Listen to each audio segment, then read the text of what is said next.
Bonjour les graphes, c'est parti donc pour une vidéo un petit peu sur le Bitcoin et différentes crypto-monnaies. Alors, on a toujours une très bonne résilience. Évidemment, si ça lâche par le bas, on ne se fera pas un dessin, mais pour l'instant, ce que l'on constate, c'est un petit peu comme les actions, c'est baissier, mais ça tient quand même pas trop mal.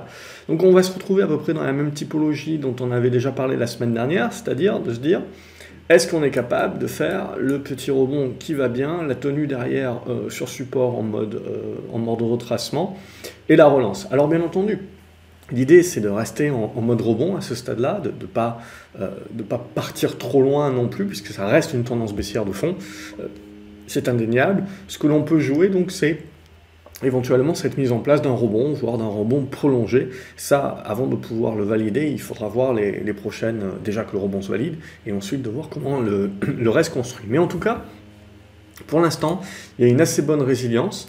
Maintenant, voilà, il ne faut pas mettre la charrue avant les bœufs, mais je serais tenté de dire que l'avantage actuellement du marché, c'est qu'on peut jouer cette tentative de rebond avec un stop court. Et donc pas prendre énormément de risques par rapport à ça et avoir un ratio gain-risque qui est plutôt intéressant. Donc pour moi, ça reste le biais dans lequel je veux jouer actuellement, et c'est ce que je fais également sur Action, plutôt un biais de jouer les rebonds, et puis on a des stops qui sont assez courts si jamais ça part dans l'autre sens. Donc là, pour moi, ça serait la même idée sur le Bitcoin. Quand on va regarder l'Ethereum, on a une bonne résilience également de l'Ethereum, mais voilà, lui aussi, il va falloir qu'il valide un petit peu plus. Et au-delà de même, si on venait à jouer ce rebond, bon, on va se retrouver avec des résistances assez importantes très rapidement vers la zone des 1500 $. Donc c'est là, je dirais, où quelque part, il n'y a pas de précipitation à avoir. Il y a quelques traders qui voudront jouer ce rebond en anticipation, mais sinon, ça vaut peut-être le coup d'attendre, de patienter qu'il ait lieu, et ensuite de voir dans la consolidation de celui-ci s'il est dans la capacité de tenir le rebond. Parce que si on est capable de rebondir, bon, on fait un rebond dans une tendance baissière, très bien. Mais si on est capable ensuite, dans la consolidation, de tenir les supports, ben c'est là où on peut avoir des constructions assez intéressantes avec des congestions qui peuvent nous donner les rebonds prolongés. Pour l'instant, c'est très anticipé d'en parler, hein, c'est beaucoup trop tôt. Mais voilà, c'est ce qu'on va se garder un petit peu sous la dent actuellement. Et donc Ethereum également qui est sur une grosse zone de soutien. Si ça lâche, évidemment, bon, je ne vous fais pas un dessin, on reviendrait certainement vers la zone des 980 $. Ça sera une zone où on reparlera, mais pour moi, qui restera quand même une zone intéressante. Donc pour l'instant, voilà, je serais quand même méfiant dans l'idée de dire crack baissier, on va tous mourir, etc. Non, pour l'instant, on a plutôt de la résilience et je dirais des tentatives de rebond. Alors il va falloir les valider, mais pour moi, je jouerais ça, le ratio gain-risque que je trouvais le plus intéressant. Parce qu'on a la capacité de mettre des stops courts, parce qu'on a des repères. On a des repères qui sont assez proches, avec des supports assez proches. Donc si on se prend une porte de saloon dans la tronche, bah on est rapidement fixé globalement. Donc là, ça va être la même chose sur Eve, hein, on le voit, on a une petite oblique ici. Si on arrive à la breaker, bah, c'est là où on commence à engager le rebond. Algorand, on le voit, c'est déjà effectué, donc vous avez déjà la cassure, la conso. Globalement, ce qui se passe sur Algorand, c'est ce qu'on a envie de voir sur l'ensemble des cryptos pour commencer à faire le rebond déjà pour commencer et ensuite construire quelque chose d'un petit peu plus pérenne, un petit peu plus sain. Évidemment, il restera encore beaucoup de boulot avant de parler de retournement. Là, en l'occurrence, sur Algorand, il faudra réussir à déborder cette zone des 40 centimes de dollars. Mais voilà, c'est ça qu'on veut voir en gros. Un premier rebond, la conso qui tient les supports, je trouve que Algorand est un très bon exemple, et ensuite la capacité de déborder les résistances, et là on commence à parler de retournement. Pour l'instant donc, il y a encore un petit peu du boulot. Avalanche, même chose, elle est plutôt dans les faibles pour l'instant. Donc Algorand fait partie de celles qui ont déjà anticipé, donc des fortes entre guillemets. Avalanche, elle, est plutôt faible. On est dans ce tentative de rebond, mais il va falloir valider par le break de l'oblique. Au niveau du bat, on va retrouver également cette faiblesse, mais on le voit un petit peu, la nervosité avec les poussées qu'il peut y avoir. Donc là aussi, on tente les rebonds, on est revenu sur la résistance. Il faudra réussir à casser ça pour faire un rebond plus. Le Binance Coin, il est en train également de se retourner, donc on voit une certaine force. On peut mettre une certaine force sur le Binance Coin, donc ça reste globalement positif au-dessus des 270 $. Au niveau du Bitcoin Cash, on reste dans la congestion, donc là aussi pour faire du rebond il faudra casser cette oblique ici, faire le pullback ensuite. Alors je dis pullback, mais c'est un throwback, mais c'est pour résumer. Moi j'aime bien juste parler de pullback, que l'on soit dans un sens ou dans l'autre, peu importe si c'est pas académique. C'est plus compréhensible, je trouve. Et alors ça c'est une action. Donc Coinbase, on le voit, hop, on nettoie un petit peu. Donc ça aussi, c'est une grosse tendance baissière. Mais globalement, si on arrive à casser par le haut ici, faire le pullback là, le retracement et tenir le support, ben, c'est là où ça commence à faire une bouée de sauvetage. Parce qu'on se retrouve avec des repères. Et donc, on se retrouve avec des gens qui vont accepter de prendre le risque à nouveau parce qu'il y a des repères. Donc, il y a un stop qui est facile à mettre. Et il y a un ratio gain-risque qui est intéressant à jouer. Donc, c'est ça qui est intéressant actuellement, c'est le marché qui est pas loin de donner un signal de rebond, mais qui permettra de se mettre dans des dispositions où il y a un certain nombre d'acteurs qui vont reprendre du risque à ce moment-là, parce que il y aura un petit peu plus de dispositions techniques qui permettront de faire des plans un petit peu plus élaborés. Le Cardano est toujours en retrait, je trouve. Il faudrait un dépassement des 45 centimes de dollars pour un petit peu changer la donne.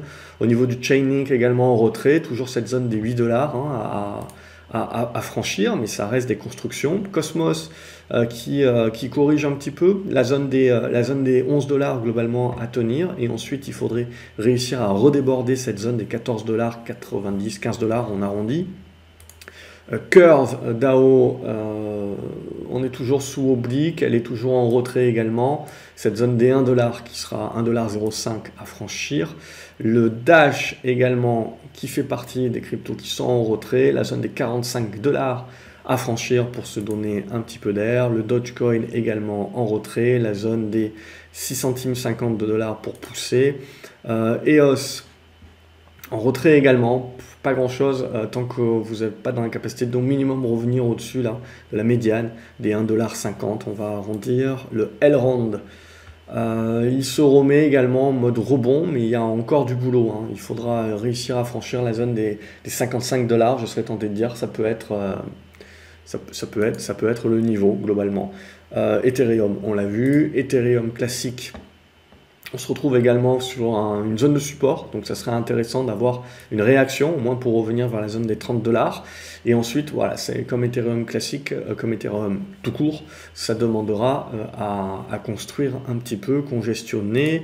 Horizon en mode rebond technique à ce stade-là, même chose, on peut venir taper la zone des 15-16 dollars, mais c'est vraiment en la dépassant qu'on se donnera un petit peu de l'air et que ça améliorera les configs. IOTA, on a fait un petit peu le rebond, on fait le pullback ici, il faudra relancer, ça serait positif, et donc sur la relance, on peut prendre position. Au niveau du Litecoin, on est en train là aussi de se remettre dans des dispositions, mais il va falloir breaker, donc hop, casser comme ça, faire quelque chose comme ça serait le scénario positif. Évidemment, le scénario alternatif, c'est la cassure par le bas, et donc on bouge pas. Je regarde un petit peu les actions, mais c'est globalement la même idée que sur les cryptos, hein. C'est du rebond technique à ce stade-là.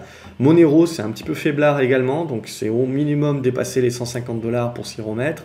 NEM également, c'est pas top, mais il faut au minimum dépasser les 4 centimes 50 pour revenir. Au niveau de Neo, ce qui m'intéressera sur Neo, ça sera déjà la tenue, mais ensuite un dépassement de la zone des 9,50$, 10 $. Ça serait plutôt pas mal pour commencer à parler un petit peu rebond prolongé. Nano, même chose, il faudra au minimum dépasser les 90. On voit dernièrement qu'il y a eu des volumes, il y a eu des tentatives d'aller chercher les résistances. Donc le marché, quand il fait ça, en fait, il vient tester les résistances et il vient nous les valider. Donc il nous dit, tiens, ce que l'on voit comme résistance, c'est bien ce que le marché voit. Donc ça veut dire que si on dépasse, c'est là où on a le signal. Un signal plus important, donc à la limite un signal où on peut commencer à anticiper des positions actuellement, mais avec des tailles de position qui sont peut-être plus restreintes, parce qu'on reste encore dans la décision qui n'est pas faite. À partir du moment où on commence à redépasser les anciens plus hauts, comme ici sur Nano, les 90 cents, c'est là où on peut éventuellement dimensionner la position pour accompagner le mouvement. OmiseGo, même chose, c'est assez en retrait. Les 1,90$, je serais tenté de dire, pour se sortir un petit peu. Polkadot également se met en disposition de faire le rebond, mais 7,50$ en objectif et en gros morceau à passer. Polygon également se met en disposition, ça reste ok, mais il va falloir valider en redépassant la zone des 82-83 centimes de dollars, et on peut viser cette zone des 90 à 95 centimes de dollars, mais ça sera le gros morceau à passer ensuite, pour valider la suite. Au niveau de Qtum, on est toujours en retrait, les 1,50$, 10 $. Ça serait le scénario positif. Et donc sur la relance, on peut viser cette zone des 90 à 95 centimes de dollars, mais ça sera le gros morceau à passer ensuite pour valider la suite. Au niveau de Qtum, on Même chose, hein, il y a de l'oblique, donc ça peut faire du rebond, mais on va se retrouver rapidement avec une résistance aux alentours des 3 $, 3,10 $, et ça sera le morceau à franchir pour aller chercher beaucoup plus haut.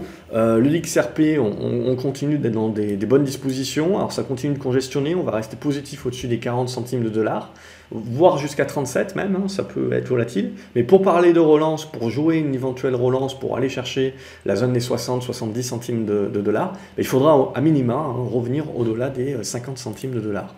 Au niveau de Solana, on reste là aussi sous oblique qui peut déclencher le rebond sur un dépassement de cette zone des 35 $.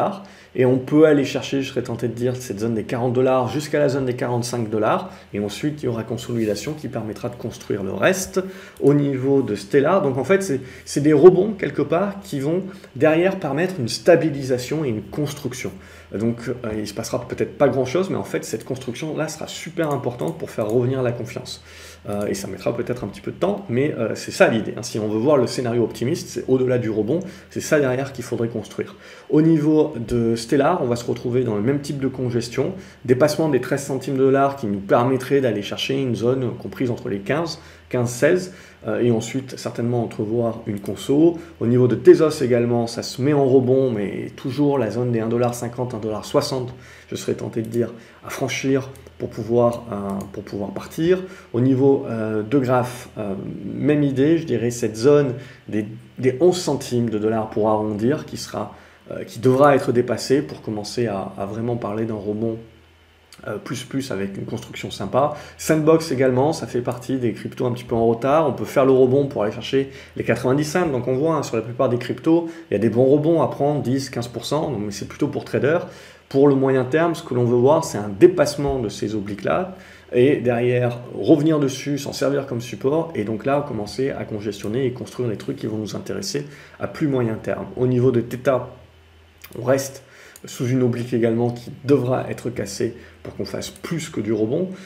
Torchain, ça va être la même chose, hein, on va retrouver la même chose. Pour l'instant, c'est du rebond technique, il va falloir réussir à passer. On peut aller chercher ensuite la zone des 1,80 $ à 2,10 $. Au niveau de Tronix, on se retrouve avec la même idée, hein. On est sous les obliques, alors on peut les tracer autrement bien entendu, mais l'idée à retenir c'est qu'on est sous les 6 centimes 30 en gros à dépasser pour aller chercher les 6 centimes 70 éventuellement. Bon, ça c'est quand on commence à parler des centimes de centimes, c'est compliqué.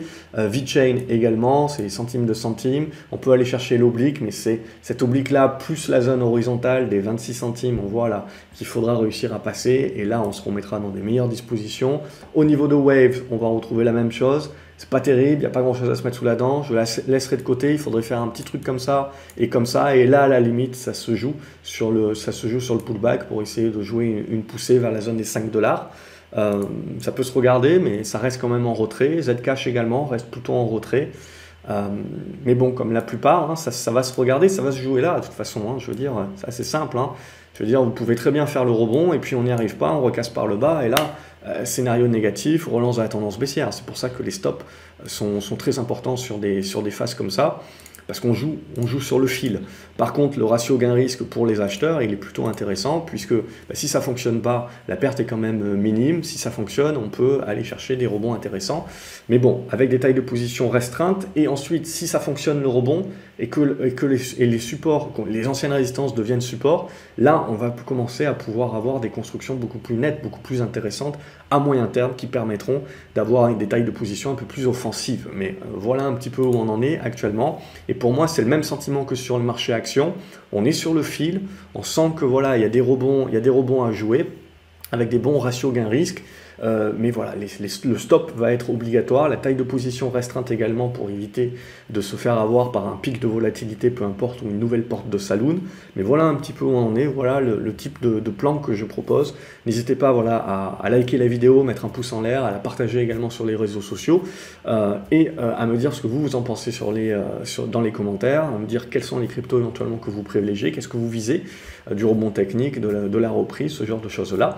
Je me ferai un plaisir de vous lire, n'oubliez pas de vous abonner à la chaîne, comme ça vous ne loupez pas les autres vidéos, et quant à moi je vous retrouve à la prochaine. Salut les graphes.